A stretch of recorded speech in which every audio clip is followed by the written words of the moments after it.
En RCR presentamos Hablemos de Políticas Públicas. Entrevistas, comentarios y el análisis especializado sobre los diseños, gestión y la evaluación de las políticas públicas en el país. Con la conducción de Gustavo Nakamura. Hablemos de Políticas Públicas.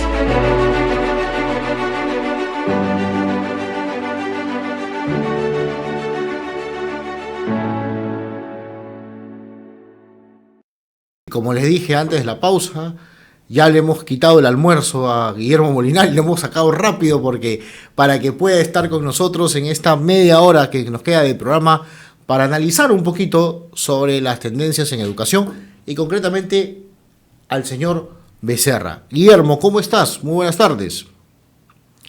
Muy buenas tardes, Gustavo. Un gusto nuevamente estar en el programa y encantado pues de poder analizar, absolver tus inquietudes y también las preocupaciones que puedan tener en el sector de educación. Perfecto, Guillermo. Bueno, lo primero que te has hecho famoso, hay que decir, por ahí ha habido unos Twitter que han sacado tu foto yendo al Ministerio de Educación. Entiendo que son nuevas y es válido en la democracia, ¿no? Poder, si te llaman a una reunión, ¿por qué no ir, no? Y bueno, felicitarte si te han llamado, no sé para qué, no me voy a entrar en conjeturas, pero es válido. Creo que la democracia es eso, ¿no? O sea, poder dar los mejores aportes a las autoridades que entran. Bueno, interesante porque creo que las personas que me conocen saben que yo siempre estoy dispuesto a dar lo mejor por mi país, sobre todo en el sector de educación. Mi compromiso es con los estudiantes, con las familias, con los padres de familia, con los ciudadanos de bien que quieren que el país progrese, que el país desarrolle. Así que si voy a una reunión y me hacen determinadas consultas en favor del país, siempre las voy a dar. Aquí no hay colores políticos.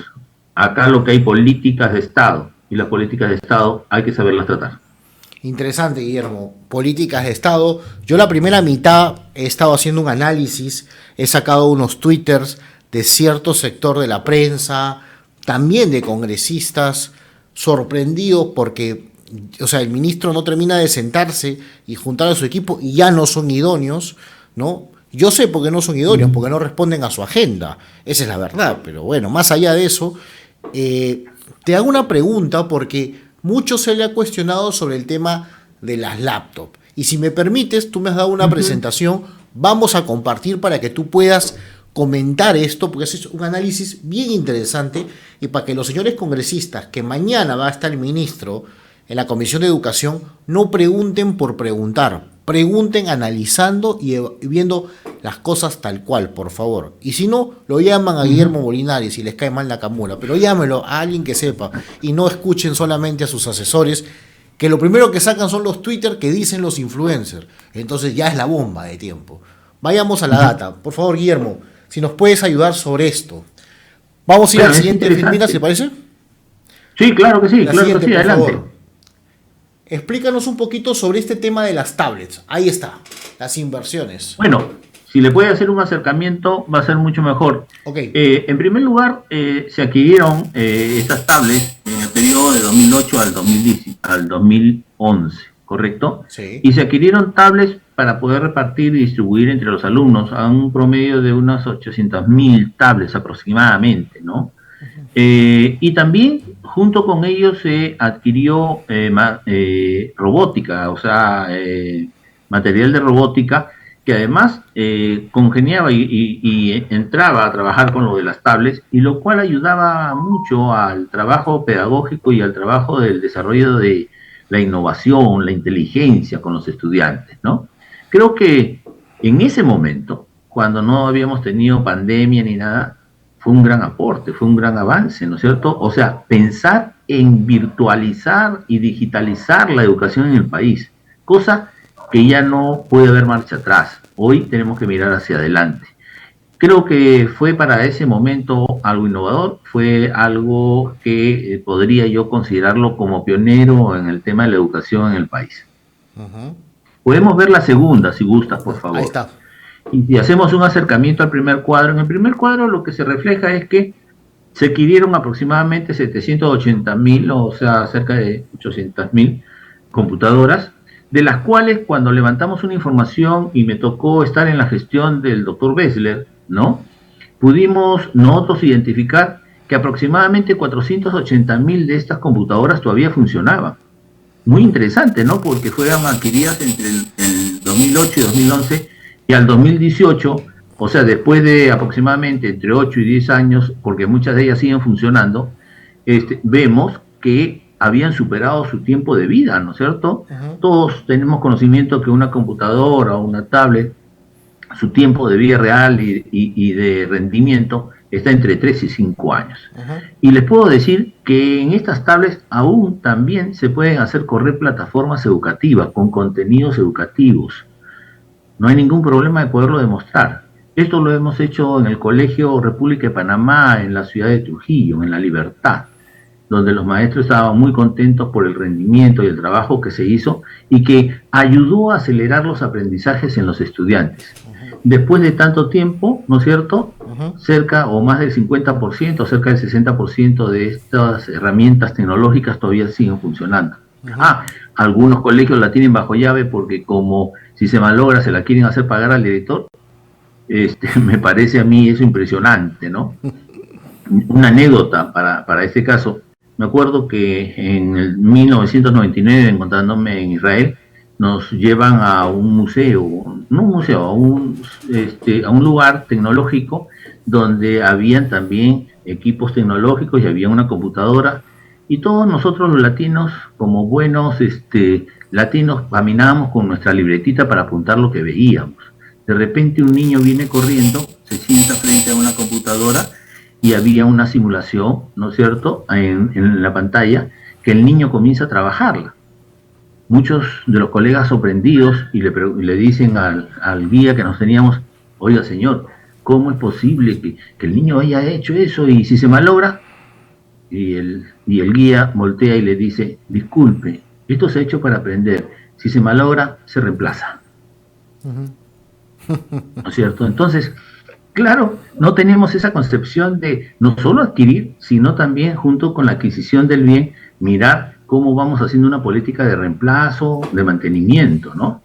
Así y al otro lado podemos ver también en el amarillo, en el cuadro amarillo, la cantidad de material de robótica que se adquirió entre el 2008 y el 2011 y se entregó entre el 2011 y 12, y la cantidad que se compró, se continuó comprando hasta el 2016, que es otras gestiones. Claro. Entonces, en total 122.000 equipos de robótica que han sido distribuidos a lo largo y ancho del país. Interesante. Y ahí veo que está la gestión del señor Humala, ¿no? También, Humala, toda su gestión casi, ¿no? Interesante, donde estaba la señora Patricia Salas y el señor Saavedra, ¿no? Exactamente. Para recordar, hacer un poquito de memoria, ¿no? Porque a algunos la memoria se les olvida, ¿no? Cuando le preguntan, ¿tú qué opinas sobre esto? Y después dicen, no, la memoria, no, yo era muy chiquita en ese tiempo. Bueno, vamos a seguir la siguiente. Adelante, si gusta. Sí. Bien, una de las cosas que creo que es fundamental, ¿no?, es cómo podemos nosotros ayudar a que el próximo año los alumnos puedan aprender de manera más consistente, podamos agilizar los procesos de enseñanza, pero también de aprendizaje. Y para eso siempre en educación hablamos de 4 modelos de poder introducir las tecnologías y la comunicación, de la información y la comunicación en las instituciones educativas. Un primer modelo es, claro, comprar una computadora o una tablet por cada alumno, pero eso resulta oneroso, carísimo, ¿no es cierto?, en una primera instancia para países como los nuestros, aunque en Latinoamérica o en Sudamérica, Uruguay ya lo hizo. Un segundo modelo es con las aulas de tecnología, ¿no?, donde podríamos, de recursos tecnológicos, donde los alumnos podrían estar y poder poner en práctica esos conocimientos. Otro con las aulas movibles, ¿no? O sea, que se van llevando los recursos de un lugar a otro, pero para eso se necesita muy buena conectividad en las escuelas, en cualquiera de los casos. Y la tercera es que podamos utilizar la herramienta, pero con otros materiales anexos, como sería un proyector, un ecran, sonido, y distribuir más de estos materiales o computadoras que se adquieran en las aulas, y mayor niños accederían a este recurso tecnológico. La siguiente, por favor, vamos un poquito avanzando. Ahí tenemos alguna... Ese es un tema del sistema. Ahora... Esto es muy interesante. Esto es importante. Esto es muy interesante, ¿por qué? Porque junto con la adquisición de los recursos tecnológicos se vino formando a líderes tecnológicos a nivel regional y local, ¿no?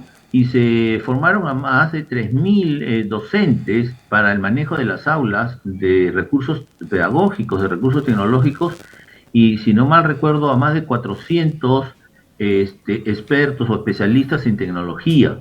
De ellos muchos deben estar distribuidos. Lamentablemente se ha quitado el presupuesto de estas personas en los colegios, ¿no? Sin ningún criterio técnico.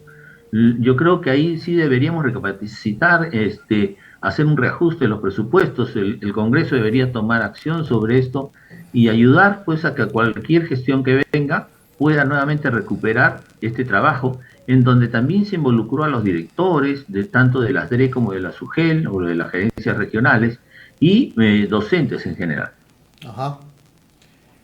La siguiente, por favor, interesante. Esto es importante, ¿ah? Bueno. Acá quisiera que hagas un análisis, porque muchos se rasgan la vestidura de las compras de las tablets, ¿no? Que compró mucho en la época de Chan, el ministro Becerra. Acá tú has hecho una data interesante, información, que esto es transparente, es información pública, entiendo yo. Sí, o sea, la pueden bajar de los medios de comunicación, además de lo que finalmente se publicó como resultado de las investigaciones, ¿no? Ajá. En la gestión Saavedra hubo una compra irregular de computadoras por más de 146 millones en su gestión durante el gobierno de Ollanta-Humala, ¿no es cierto? 2015-2016. Las empresas proveedoras, además, lo que se pudo verificar es que habían desviado dinero a cuentas de testaferros. El señor Saavedra tuvo que ser interpelado y por lo tanto tuvo que dejar el cargo, ¿no? También en la gestión Vizcarra se compraron, recuerdan el gran lío de 1.000.000 de computadoras, ¿no es cierto? Que la primera licitación se vino abajo. Entraron en una segunda licitación, entraron casi las mismas empresas. Aquí los equipos fueron Lenovo y AOC. El Ministerio de Educación anunció que los equipos llegarían en octubre, al final no llegaron en octubre, llegaron al siguiente año, muchos de esos equipos no en buenas condiciones, hubieron críticas de varias regiones, ¿no? Y se atendió bajo un criterio de focalización, discúlpenme, pero que yo nunca entendí. El siguiente, por favor. Pero no solo el Estado como el Estado ha incurrido en este tipo de problemas y de compras con las computadoras, también algunas regiones. Por ejemplo, en la gestión de Juan Alvarado en Huánuco, una compra irregular del gobierno regional de Huánuco de 7.995 laptops generó un perjuicio económico de más de 23 millones al Estado. Según un informe, los equipos importados con diferentes características a las que se habían requerido, según la orden de compra, fueron adulterados y reensamblados para luego ser entregados por el gobierno de Huánuco, el gobierno regional de Huánuco. Y lo mismo tenemos en Ica, ¿no? En el 2019, en el marco del megaoperativo de control en Ica de la Contraloría General de la República, se encontró un perjuicio de más de 74 millones como consecuencia de irregularidades en la compra de bienes, entre los que estaban computadoras, porque no respondía, ¿no es cierto? Estas fueron compradas a través de catálogos, ¿no? Y hay un informe de control específico que demuestra esto. Ok, excelente, Guillermo, interesante el aporte que has hecho, el análisis de estas, un poco la dimensión de las famosas tablets, porque algunos mencionan que, claro, el ministro sobrevaloró las compras, el actual ministro en ese momento era director de tecnologías, en fin. Pero ahora quiero pasar de la anécdota de las tablets, digo anécdota porque lamentablemente veo que en nuestro país ha habido una mala práctica a la hora de las compras. Curiosamente, en este tipo de compras la prensa no dice nada, calladitos, ¿no? Ahí no hay corrupción, ¿no? No lo sé. La corrupción venga de donde venga, de izquierda, de derecha, de centro, de arriba, abajo. Es corrupto, se acabó. Pero claro, algunos sí son corruptos con corbata y entonces de ellos no puedo hablar, ¿no? Esos que parecen, ¿no? Y que hablan bonito y que en bastante data. Ahí sí no hay corrupción, lamentablemente, tenemos que decirlo. Ahora, Guillermo, para seguir un poco el análisis, ¿cómo ves tú el análisis del ministro? ¿Cuáles son las acciones que tiene que tomar? Yo hablaba en la primera parte la campaña que hay en su contra de cierto sector, pero y que se les ha visto rápidamente su campaña, pero que él tiene que focalizar. ¿Cómo ves el análisis de la gestión? ¿Qué se viene en la gestión del señor Becerra? Porque la verdad es que creo que les queda poco tiempo, margen de error es mínimo. Entonces, y el año escolar está a la vuelta de la esquina, el inicio del año escolar. Entonces, ¿cómo lo ves? El tema de SUNEDU, en fin, tiene muchos frentes. Con tu experiencia, ¿cuáles son las prioridades que debe enfocar el ministro de Educación en lo que queda ya en su gestión ahorita, que tiene que priorizar? Bien, en primer lugar, creo que él tiene que asumir conscientemente de que él en este momento es un personaje público. Y al ser un personaje público va a recibir mensajes de todo lado, ¿no es cierto? Entonces él tiene que tener las cosas muy claras respecto a cuáles son las acciones desde el punto de vista técnico y desde el punto de vista político, ¿no? Y tiene que conformar, en primer lugar, un equipo sólido, fuerte, ¿no? Que conozca, que no solo sea técnico, sino también tenga una experiencia en el desempeño de las políticas educativas y en el marco de un proceso de descentralización.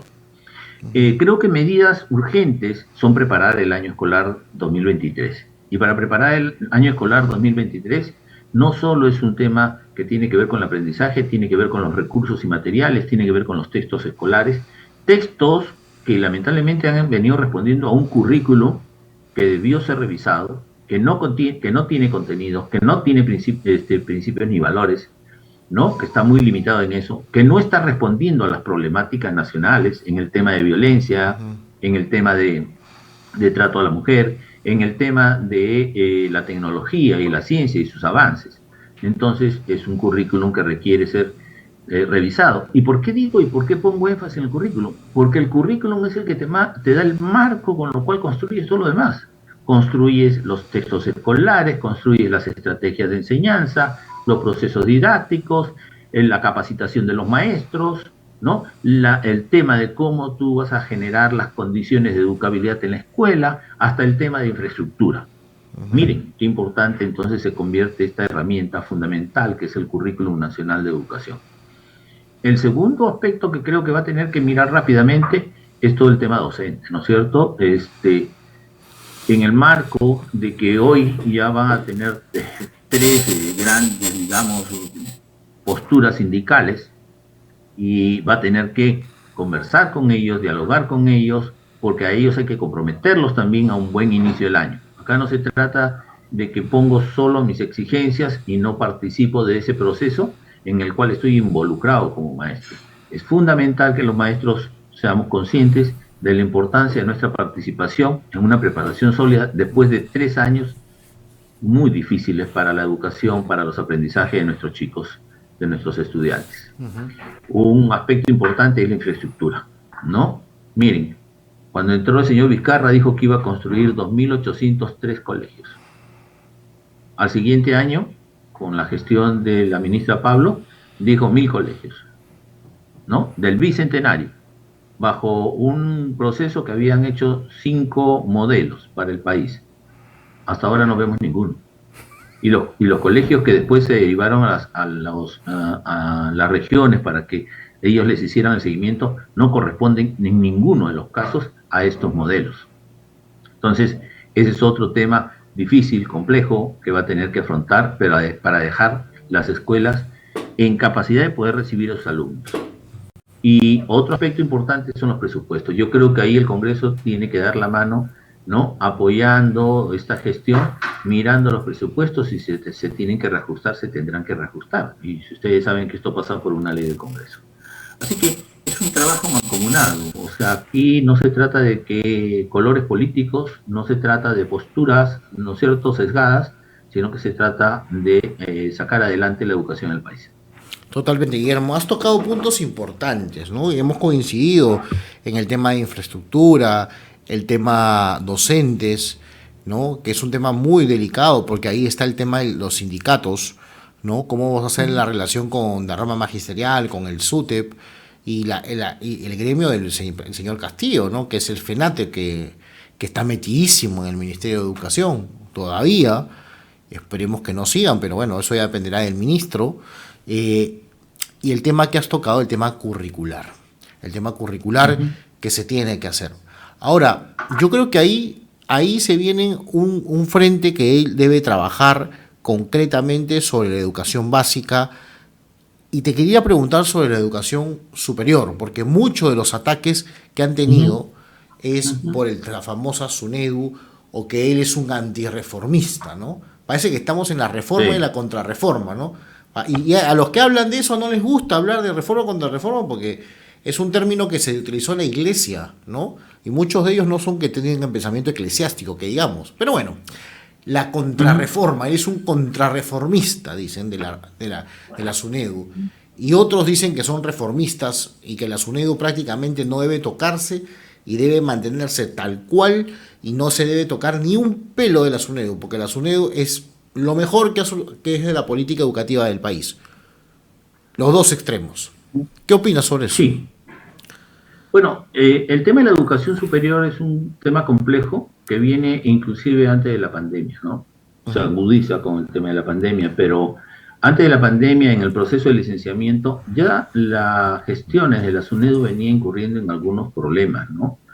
Se habían licenciado a algunas universidades que no cumplían con los requisitos, ¿no? No tenían locales, o los locales donde estaban no reunían las condiciones básicas, no tenían completos sus equipos de trabajo, y mientras otras, ¿no es cierto?, a todas luces, por unas cuestiones de orden político, no se licenciaron. Entonces, creo que eso también hay que mirarlo y hay que decirlo. Creo que el hecho de que la nueva postura sea, y creo que el quid del asunto está en el tema del nombramiento de la comisión que dirige la SUNEDU, ¿no es cierto? Que pasa de 5 a 7 miembros, y en donde las universidades van a tener una presencia. Pero cuidado, las universidades como tales no, porque van a ser representantes de las universidades, ¿no? Que tienen que ser elegidos, no son nombrados a dedo. Y el otro tema que creo que causa escozor es que las universidades tengan y gocen de la autonomía, cuando la autonomía es una lucha desde el siglo pasado, ¿no es cierto? Por la autonomía de la universidad, y desde mucho antes, ¿no? Entonces, no podemos tener universidades, en el caso de las nacionales, que sus presupuestos les estén llegando pues en el mes de mayo, junio o julio, ¿no? O no tener la autonomía, porque estos recursos tienen que pasar primero, ¿no? Por el filtro del Ministerio de Educación. Creo que hay muchos aspectos ahí que merecen una revisión. No olvidemos que el proceso de licenciamiento perjudicó a más de 150.000 estudiantes de la educación superior. Y nunca hubo una propuesta que diera solución de manera clara, contundente a este gran problema. Interesante, Guillermo. Bueno, Guillermo, el tiempo nos va ganando, pero quiero dejarte el último minuto del programa para qué mensaje, si tendrías al frente al señor ministro de Educación, le tendrías que decir en este momento en un minuto. Sé que es difícil, pero tratar de sintetizar en un minuto esta situación que vive el país y darle los éxitos, ¿no? Estamos haciendo el último programa prácticamente del año en Hablemos de Políticas Públicas, pero creo que el tema lo amerita. Bueno, mi primer mensaje es que él tiene que estar consciente de que ahora es un personaje político y que va a recibir muchas críticas, ¿no? Todos aquellos que hemos ocupado algún cargo, desde el principio han tratado de golpearnos, ¿no? Y digo golpearnos, porque a mí también cuando fui viceministro sacaron publicaciones que no correspondían. Sé de qué sectores viene, porque uno se entera de qué sectores viene, y lógicamente no hay que concentrarse en responderles a ellos. En donde debemos concentrarnos es en responderle al país, en poder resolver sus necesidades, y en el caso de educación, resolver las necesidades de aprendizajes, de infraestructura, de gestión de la educación, de atender la educación superior, tanto universitaria como tecnológica, ver los presupuestos que sean eficiente y eficazmente utilizados. El tema de involucrar a la comunidad es fundamental. Todos los miembros de la comunidad tienen que verse involucrados en un proceso que busca el desarrollo y el crecimiento del país. Ese es mi mensaje, mi estimado Gustavo. Muchísimas gracias, Guillermo. Ha sido un placer conversar nuevamente contigo y hacer un programa educativo para analizar lo que hay detrás, las tendencias, tu análisis técnico. Yo la primera parte hice un análisis más político y de tendencias sociales, por dónde está yendo la línea comunicacional de la oposición al señor Becerra y cómo el discurso del antirreformista y antiequidad o antiigualdad no les cae nada bien a ninguno. Y ojalá que entiendan por una vez por todas que es la voluntad del señor Otárola y de la señora Boluarte de haberlo puesto en el cargo.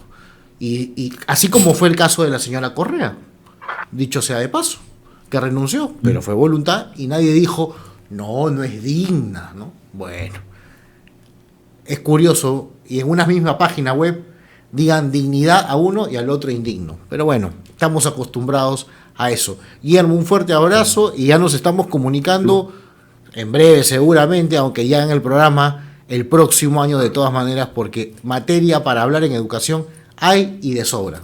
Un abrazo, Guillermo, muchas gracias. Un abrazo, Gustavo, un gran abrazo a todos los maestros, a las familias, a los estudiantes. Esperamos que un 2023 sea de puros éxitos y que saquemos adelante al país. Un fuerte abrazo. Un fuerte abrazo. Estuvo con nosotros Guillermo Molinari, ex viceministro de Gestión Pedagógica. Hemos presentado Hablemos de Políticas Públicas. Nos reencontramos en nuestra próxima edición.